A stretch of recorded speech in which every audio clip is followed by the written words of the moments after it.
Kwanza ni habari za dunia, msomaji ni Victor Kenani. Rais wa Tanzania Samia Suluhu Hassan ametangaza kuwa serikali itaunda tume maalum kuchunguza machafuko yaliyotokea kipindi cha uchaguzi. Akizungumza leo bungeni wakati wa kufungua bunge la 13 la Jamhuri ya Muungano wa Tanzania, Rais Samia alisema kuwa vijana wengine walifuata mkumbo, hivyo waachiwe kwa utaratibu na kurejeshwa kwa familia zao. Rais Samia pia aliagiza ofisi ya mkurugenzi wa mashtaka DPP kupitia mashtaka yanayowakabili waliokamatwa kuhusiana na vurugu hizo. Aliwahimiza waendesha mashtaka kuzingatia kupunguza au kufuta mashtaka dhidi ya watu ambao huenda walijikuta katika machafuko bila kuelewa kikamilifu walichokuwa wakifanya.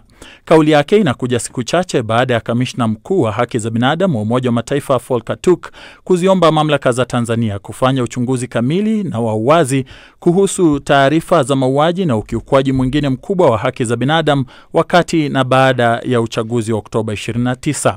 Rais Samia alitangazwa mshindi kwa kupata 98% ya kura, matokeo ambayo upinzani umeelezea kama dhihaka kwa demokrasia. Kundi linalofuatilia mizozo duniani limesema takriban raia 22 wa kigeni wametekwa nyara nchini Mali katika kipindi cha miezi 6 iliyopita, utekaji unaoshukiwa kufanywa na wanamgambo wa kijihadi walio na mafungamano na mtandao wa kigaidi wa Al-Qaeda. Agnes Penda na taarifa zaidi. ACLED inayofuatilia data kuhusu mizozo na ghasia kote duniani imesema visa vya utekaji nyara vimeongezeka maradufu kwa kiwango ambacho hakijawahi kushuhudiwa katika kipindi cha nyuma. Ripoti yake hivi punde inaonyesha kuzorota zaidi kwa hali ya usalama nchini humo, kukosekana kwa bidhaa za mafuta na raia wa kigeni kulengwa kwa lengo la kulipa kikombozi. Nchi za magharibi ikiwemo Marekani, Ufaransa, Uingereza na Italia sasa zinawataka raia wao kuondoka Mali. Serikali ya kijeshi ya Mali ambayo ilinyakua madaraka miaka 5 iliyopita imeahidi kushughulikia uasi ambao umesababisha taifa hilo kukumbwa na msukosuko kwa zaidi ya muongo mmoja. Unaendelea kusikiliza taarifa ya habari kutoka idhaa ya Kiswahili ya BBC. Baraza la Umoja wa Mataifa la haki za binadamu kwa kauli moja limeidhinisha uchunguzi rasmi kuhusu madai ya mauaji makubwa yaliyofanywa mwezi uliopita katika mji wa El Fasher nchini Sudan. Katika ufunguzi wa kikao cha dharura cha baraza hilo, mkuu wa tume ya haki za binadamu ya Umoja wa Mataifa Volker Turk ameliambia baraza hilo kuwa matukio yaliyojiri El Fasher yalibashiriwa na yangeweza kuepukika, akiongeza kuwa madhila yaliyofanywa katika mji huo mkuu wa jimbo la Darfur Kaskazini ni doa kwa rekodi ya jumuiya ya kimataifa. Inakadiriwa kuwa takriban watu 2000 waliuawa na wanamgambo wa kundi la Rapid Support Forces RSF. Bwana Turk amesema ofisi yake ilionya kuwa mji huo kuangukia mikononi mwa wanamgambo kungesababisha umwagikaji mkubwa wa damu. Shirika moja la hisani la Afrika Kusini linalowatunza kundi la Wapalestina waliowasili Alhamisi kutoka Kenya linataka kufanyika uchunguzi kuhusu jinsi walivyoshughulikiwa na maafisa wa mpaka. Kundi hilo, Gift of the Givers, linasema walizuiliwa kwa takriban saa 12 katika kile alichokiita tukio la kikatili na la fedheha baada ya maafisa kubaini kukosekana kwa mihuri ya kutoka kwenye pasi zao za kusafiria. Ron Clifford na maelezo zaidi.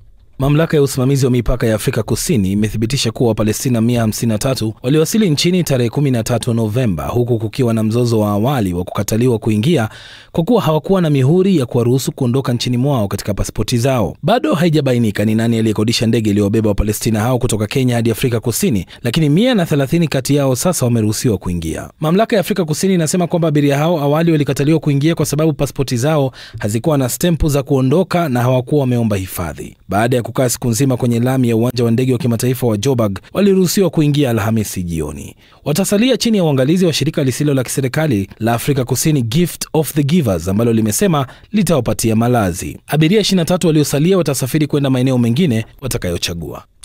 Na Urusi imefanya mashambulizi makubwa ya angani ya kutumia ndege zisizoendeshwa na marubani na makombora, mashambulizi yanayotajwa kuwa makali zaidi kuwahi kulenga mji mkuu wa Ukraine Kiev katika kipindi cha majuma kadhaa.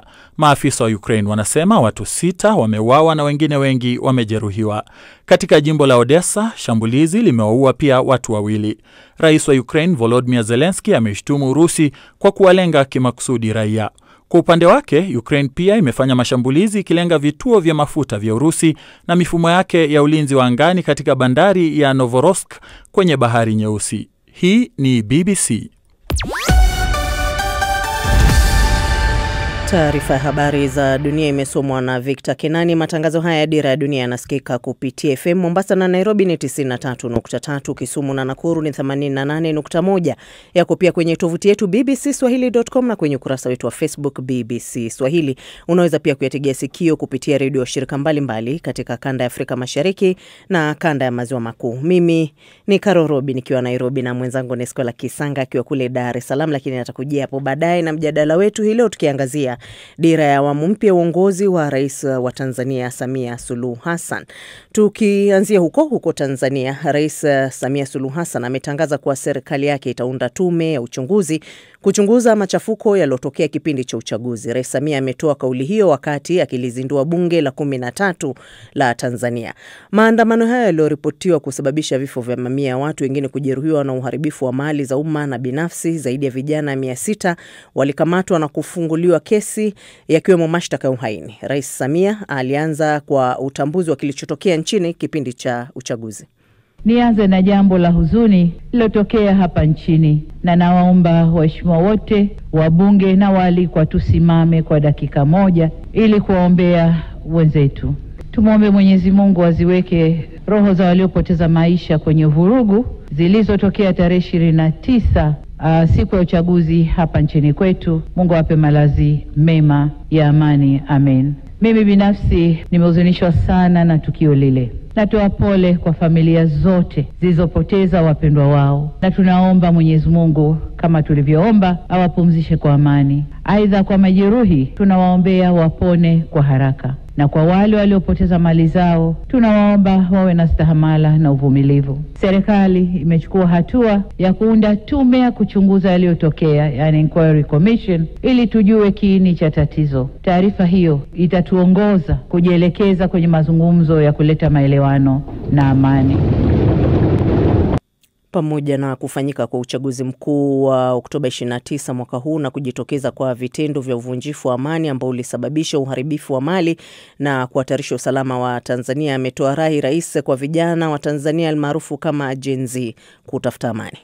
Kwa wanangu vijana wa taifa hili la Tanzania, niseme kuwa nchi hii imejengwa kwenye misingi ya amani na utulivu wa kisiasa. Sisi wazazi wenu tungeshawishika kufanya mlioyafanya wakati huu, nchi hii isingekuwa na neema na maendeleo mnayoyaona leo. Niwasihi sana wanangu vijana wa Tanzania, nchi hii ni yenu. Kwa shida zozote zile zinazowakabili, msikubali hata siku moja kushawishiwa kuichoma nchi yenu wenyewe. Msikubali kukata tawi la mti ambao mmeukalia. Msikubali kabisa. Hili nawaomba mlikatae kwa nguvu zenu zote. Nikiwa mama na mlezi wa taifa hili, ninavyoelekeza vyombo vya sheria na hasa ofisi ya mkurugenzi wa mashtaka kuangalia kiwango cha makosa yaliyofanywa na vijana wetu. Kwa wale ambao wanaonekana walifuata mkumbo na hawakudhamiria kufanya uhalifu, wawafutie makosa yao. Kuhusiana na swala la demokrasia kwa jumla nchini Tanzania, Rais Samia Suluhu Hassan amezungumzia swala la kujifunza kutokana na mapito ambayo Tanzania imeyapitia. Amesema serikali itaanzisha mchakato wa marekebisho ya katiba ndani ya siku 100. Hapana shaka kwamba Tanzania ni nchi inayofuata misingi ya kidemokrasia, ila neno demokrasia kamili inaweza kutafsiriwa kwenye mitazamo tofauti. Haina formula moja. Kama taifa tunaendelea kujifunza na kujirekebisha. Hivyo basi sote kwa umoja wetu tunapaswa tuitumie fursa hii, tuendelee kujifunza, tujirekebishe na tukubaliane jinsi ya kuendesha nchi yetu kidemokrasia kwa kuzingatia tamaduni, mila na desturi zetu na sio za kuletewa. Kama tulivyoagizwa na ilani ya Chama cha Mapinduzi ya kipindi cha miaka 5 mwaka huu 2025 mpaka 30, moja ya hatua itakayotufikisha kwenye maelewano hayo ni marekebisho ya katiba yetu. Serikali imeahidi kuanza kulifanyia kazi suala la mabadiliko ya katiba ndani ya siku 100 za muhula wa pili wa awamu ya 6 kwa kuanza na tume ya usuluhishi na maelewano. Na msikilizaji, huyo ni Rais wa Tanzania Samia Suluhu Hassan hapo akilihutubia bunge la 13 la Jamhuri ya Muungano wa Tanzania hii leo, na wanafanya heka hapo ya kukuletea taarifa hiyo kwa kina zaidi, lakini hapo awali Rais Samia Suluhu Hassan alimwapisha Dr. Mwigulu Lameck Nchemba kuwa waziri mkuu wa Jamhuri ya Muungano wa Tanzania katika hafla iliyofanyika mapema leo asubuhi katika Ikulu ya Chamwino jijini Dodoma. Ron Clifford anaarifu zaidi. Mimi Mwigulu Lameck Nchemba naapa kwamba nitaitumikia vema na kwa moyo thabiti Jamhuri ya Muungano wa Nchemba alikula kiapo hicho mbele ya rais na maafisa wengine wakuu wa serikali, wakiwemo rais wa zamani Jakaya Kikwete na wastaafu wengine. Uteuzi wake kama waziri mkuu uliwashangaza wengi, kwani jina lake halikuelezwa sana katika mijadala ya awali. Hata hivyo, rais alimteua Mwigulu Nchemba kutokana na uzoefu wake serikalini na uwezo wake wa kuongoza shughuli za serikali bungeni kwa ufanisi. Rais Samia anasema kuwa baada ya uteuzi uliokuwa na ushindani mkali, Nchemba aliibuka na ushindi mkubwa kutokana na wasifu wake kama mtumishi wa umma. Dr. Mwigulu, uteuzi wako umepitia ushindani mkubwa na katika vigezo kadhaa umeibuka kuwa na sifa nyingi kidogo kuliko wengine ulioshindana nao. Na vigezo vyote vilivyopimwa, tumepima maeneo mbalimbali ya kuitumikia nchi hii, ya kulitumikia taifa hili. Kubwa zaidi ni wa kutumikia wananchi wa Jamhuri ya Muungano wa Tanzania. Rais pia amemwonya waziri mkuu mpya kuwa majukumu yanayomsubiri ni mengi, na hivyo kutoa wito kwake kuitumia ofisi hiyo kwa maslahi ya Watanzania. Kuna mengi tumewaahidi wananchi. Kiangalia mambo yote na muda tulionao, muda ni mfinyu. Hivyo hatuna budi kuongeza kasi katika utendaji wetu. Wewe utakwenda kulisimamia baraza la mawaziri ambao nao wanaongoza sekta tofauti. Ni wajibu wako kuhakikisha kasi ya utekelezaji wa yale tuliyopanga inaongezwa ili tuweze kuyatimiza ndani ya muda mfupi. Lakini utekelezaji wa kazi zote hizo zinahitaji fedha, na wewe umetoka kwenye sekta ya fedha. Kwa muda wa miaka 5 umejua vichochoro vyote tulivyokuwa tukipita kutafuta fedha. Kwa hiyo utamsimamia atakayekaa kwenye nafasi yako ili naye aweze kupita kule tulikopita, fedha ipatikane na kazi ifanyike. Mwigulu Nchemba anajulikana kama mfano wa mafanikio yanayotokana na bidii na kujituma, na anakuwa waziri mkuu wa 12 nchini Tanzania. Na msikilizaji, hiyo ni taarifa kuhusu kuapishwa kwa waziri mkuu mpya wa Tanzania Dr. Mwigulu Nchemba hapo mapema hii leo kabla ya hotuba ya Rais Samia katika bunge la 13 la Jamhuri ya Muungano wa Tanzania. Unaweza kusikiliza matangazo haya msikilizaji pia kwenye tovuti yetu bbcswahili.com, lakini vile vile pia yako kwenye ukurasa wetu wa Facebook BBC Swahili FM na redio shirika mbalimbali. Ni matangazo ya Dira ya Dunia kutoka idhaa ya Kiswahili ya BBC. Taarifa kuu leo jioni, Rais wa Tanzania Samia Suluhu Hassan ametangaza msamaha kwa vijana waliokamatwa kwenye maandamano na kuundwa kwa tume maalum kuchunguza matukio yaliyotokea wakati wa vurugu zilizokumba uchaguzi mkuu. Serikali ya Tanzania imeahidi kuanza kulifanyia kazi swala la mabadiliko ya katiba ndani ya siku 100, na BBC imemwomba radhi Rais wa Marekani Donald Trump, lakini imekataa kulipia fidia kuhusiana na sakata la kipindi kimoja cha BBC kuhariri visivyo hotuba ya Trump. Lakini katika mjadala wetu hii leo tutaangazia dira ya awamu mpya uongozi wa Rais wa Tanzania Samia Suluhu Hassan. Hii ni BBC. Karibu tena msikilizaji kwenye matangazo haya ya Dira ya Dunia. Tuna mengi tumekuandalia kuhusu swala hilo la dira mpya hiyo huko Tanzania. Kwenye mjadala wetu hii leo, Skola Kisanga mwenzangu hapo ataangazia hilo la awamu mpya uongozi wa Rais wa Tanzania Samia Suluhu Hassan, lakini vile vile pia maoni ya chama kikuu cha upinzani Tanzania kuhusiana na hotuba ya Rais, lakini vile vile mtizamo mpana kuhusiana na taswira mpya ya taifa hilo. Lakini kwa sasa tukisonga mbele na taarifa nyingine, BBC imeomba radhi rasmi kwa Rais wa Marekani Donald Trump kwa kipindi cha televisheni kilichotangazwa mwaka jana ambacho kilikuwa na uhariri wa kupotosha wa hotuba yake siku ya ghasia za bunge la Marekani, lakini imekataa ombi lake la fidia ya fedha. Taarifa imesema BBC ilijutia kwa dhati jinsi video hiyo ilivyohaririwa na haikuwa na mpango wa kurudia kipindi hicho. Mwenyekiti wa BBC Samir Shah pia ametuma barua binafsi ya kuomba radhi. Mawakili wa Trump wametishia kuishtaki BBC kutaka ilipe dola bilioni 1 zaidi. Na David Nkia.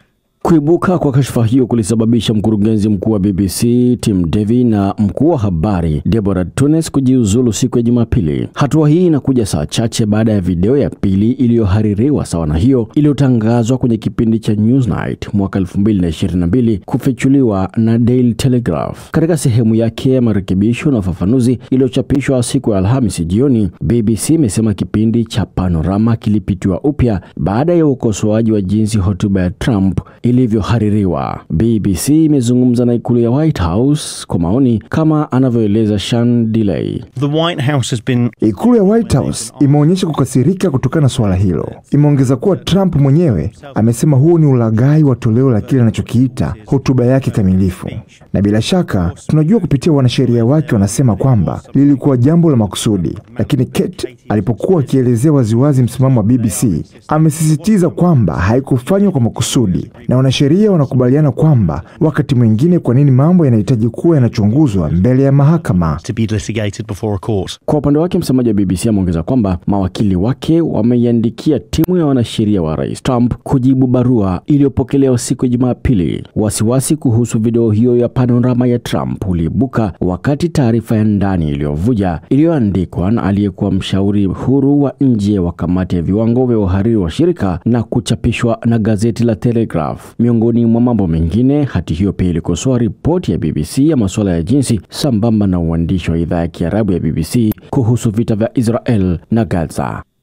Urusi imefanya mashambulizi makubwa ya angani ya kutumia ndege zisizoendeshwa na marubani na makombora pia, na mashambulizi hayo yanatajwa kuwa makali zaidi kuwahi kulenga mji mkuu wa Ukraine Kiev katika kipindi cha majuma kadhaa. Maafisa wa Ukraine wanasema watu 6 wameuawa na wengine kadhaa wamejeruhiwa. Anastia Mohamed na maelezo zaidi. Jeshi la Urusi lilifanya mashambulizi makali katika karibu wilaya zote za mji mkuu wa Ukraine Kiev.